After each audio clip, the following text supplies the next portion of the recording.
All right, I think that there we go. So I got a little bit of time, so I wanted to do another video. This one was talking about AI. AI is the new buzzword in all of Wall Street. All these companies are talking about AI, Microsoft AI, Amazon AI, Nvidia AI, you name it, right? Whatever the company is, if they want to see their stock price surge, all they got to do is mention the word AI. Now, Larry Fink, who is the CEO of BlackRock, and I said this before, I think in another video, as far as I remember, in any event, the narrative of AI taking away people's jobs is fake. I always remember the quote from The Walking Dead from the character Negan, where he said, "People are a resource." And so, as much as people think that AI is going to replace them with robotics, automation, etc., the reality is that is not the case. Larry Fink was recorded not too long ago talking about population collapse in many Western countries. And so what they had stated was that if they can't get people to come to work, then their only solution was AI. I'll leave a link also to a Instagram video talking about shortages in nursing and the use of AI nurses. Now, of course, the reason that they're doing this is for various reasons, which the video will talk about. But in as many areas that AI can cover, it will cover. Basically, what they're using AI for is they're using it as a for the shortages. They can't find people to work, especially when it comes to skilled labor.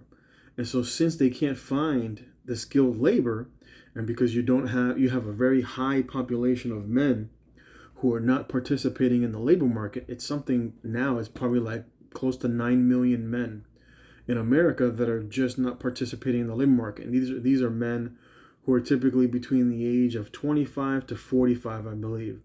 And so because you have this huge population of people that just don't want to work, they're not participating for whatever reason in the labor market, so now you have shortages everywhere. Now, of course, as a nurse, I talk about this from the standpoint of nurses. And so what certain hospitals have been doing because of the nursing shortage, or because some nurses perhaps don't want to work the bedside, so they give them these remote jobs, which you can watch the video. It talks about that. I will leave that down. I'll leave it pinned below in the comment section so you can look at it. And this is what's happening in hospitals, where hospitals are using AI, but really what it is, it's just somebody at home that's watching the patients like we do in the hospital. Sometimes somebody will come, like in front of me right now, I have two different screens. If you ever see like a day trader's desk, they got all these screens and monitors, etc., that they're watching all these different charts. Well, in the hospital they have something very similar for like telemetry, but for fall precaution patients they have something that's also very similar, where they'll be watching, and they have kind of like a little microphone with a camera that they put in the room, and so that they can basically speak to these confused patients. It's basically just a stopgap, to give the nurse who hears the bell alarm going off an extra second or two before the patient gets up.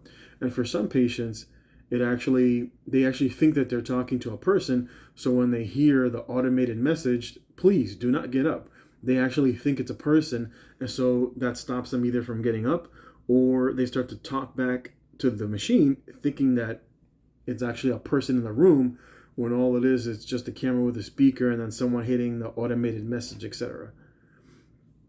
And even then, sometimes that's not that great, because pretty much dependent upon the person in the room paying attention to the screen. And often from my experience, I've seen that, patients still pull their IVs out, patients still end up getting up.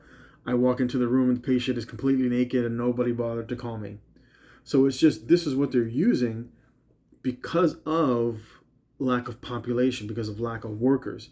This isn't we're getting so technologically advanced that we don't need all of these people to work. No, this is because we don't have people to work, we're going to use AI. Because we don't have people to work, we're going to automate. And so I'll leave the video below talking about this, but Larry Fink admitted it. And he said in countries with their population collapsing, they're going to be forced to use AI. AI will be for those countries.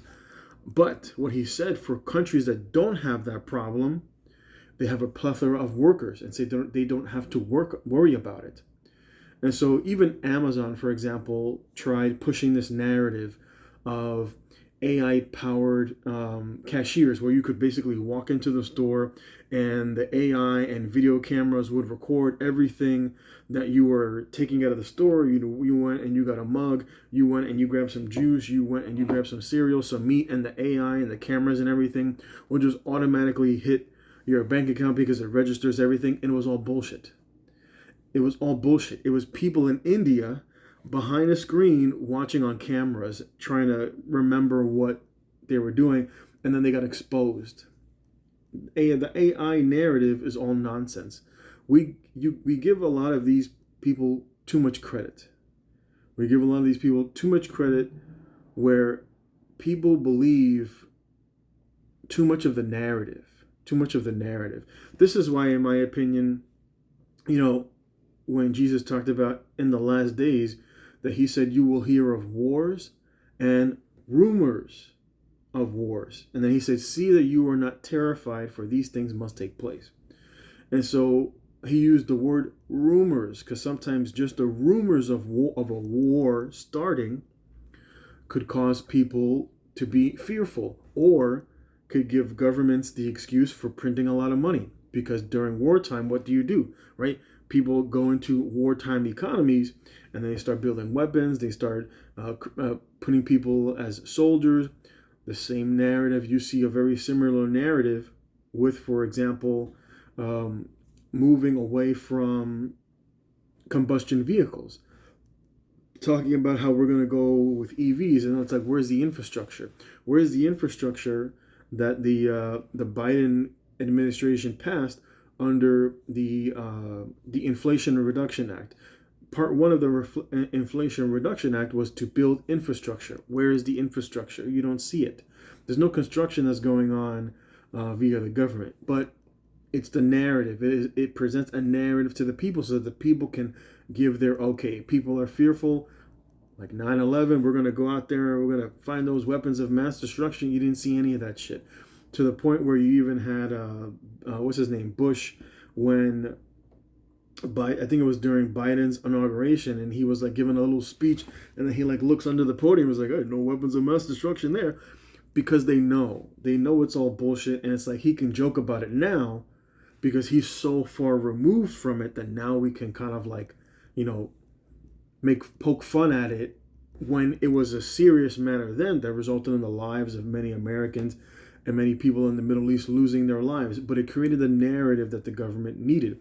Ironically, at that time period, for people who forget, when he was put in office, when he was voted into office, there was something that happened very similar to 2020, where they stopped counting votes. And where did they stop counting votes? In Republican Florida.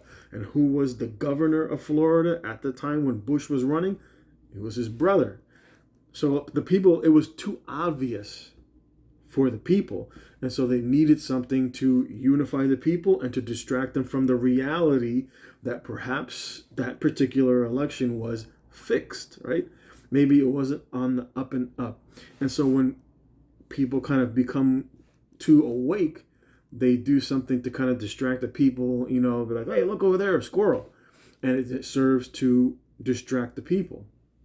And this is very much what the purpose of AI. AI is to distract from the reality of the lack of workers. And so what their solution is, we're going to put all these people to work in AI. And so in my opinion, because most of the jobs that people hold in the United States are fake. That was seen during the pandemic.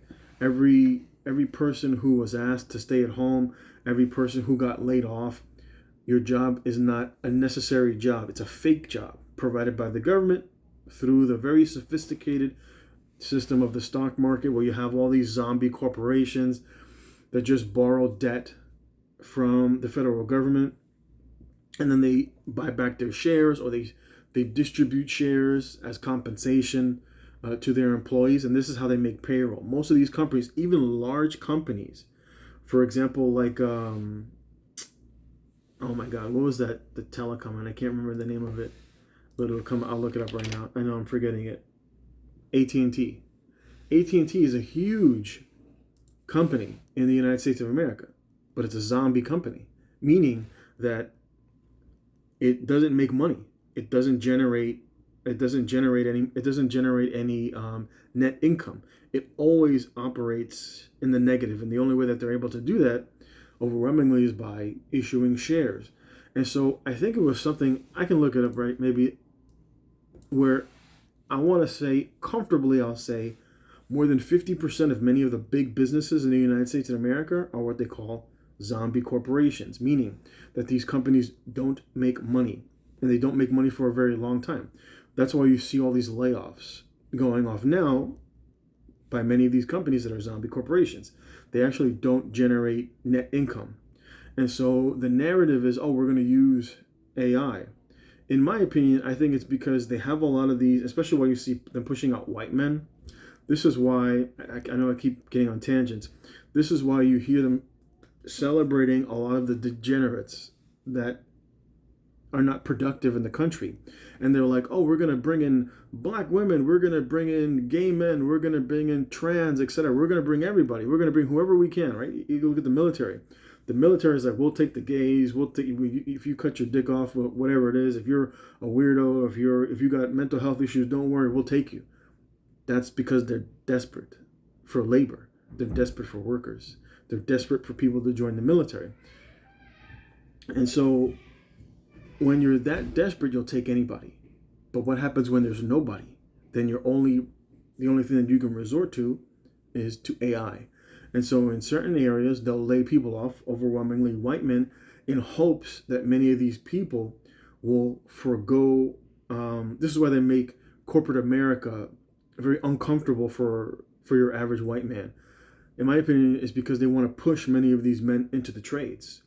They make the areas, because these jobs are fake, right? You've seen it in, what was that video? A day in the life. What was it? A day in the life at Twitter, and the girl, she was sipping coffee in the morning, and then, oh, we have a little gathering over here, and then with time for a snack, and then, oh, we're going to do massages, and then we're going to do this, and then we're going to do that. And like, you never hear of any work being done.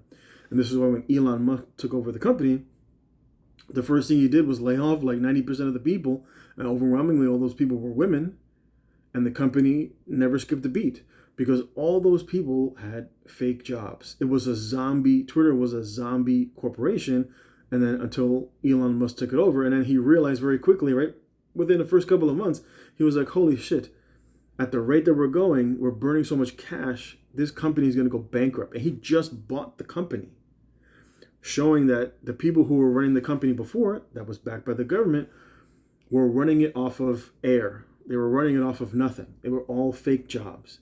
And there are many, I would probably say 90% of the jobs in America are fake.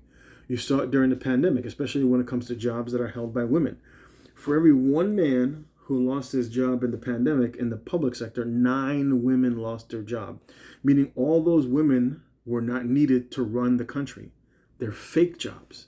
They're jobs given to them by the government through taxation, through monetary, printing money, etc. But they're not jobs that are needed, right? Like you look at HR, diversity hires, DIA, or whatever the hell the acronym is called, the diversity, equity, and inclusion. Those are all fake jobs. They're all fake jobs.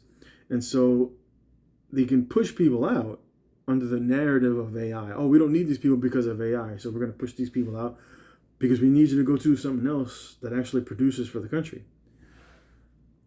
And so moving forward, you'll probably see a lot more of the narrative of pushing of AI. Every company is going to try to push AI, and they're going to use it for the purpose of supposedly cost cutting, but overwhelmingly it's because of jobs that are just not needed in corporations that are run in the black, in the red. Most of these companies run in the red. Even big companies. For example, one of the biggest companies I would say that is also a zombie corporation is Amazon. Amazon is one of the biggest zombie corporations, and I know people don't imagine that to be, but the reality is that it is. The only reason that we even have an Amazon today is because at the time period where Amazon was going to file for bankruptcy, Jeff Bezos, who was running the company selling books at the time online, and he was going to file bankruptcy. And then he got in bed with the government and created the Amazon Web Service, which is basically hosting servers for the government. And that's what saved Amazon and saved a lot of these companies. A lot of these companies get in bed with the government and they get a lot of these backdoor deals, and Amazon is one of them. And so I know a lot of people look at these people and they're like, "Oh, it's amazing. This is what how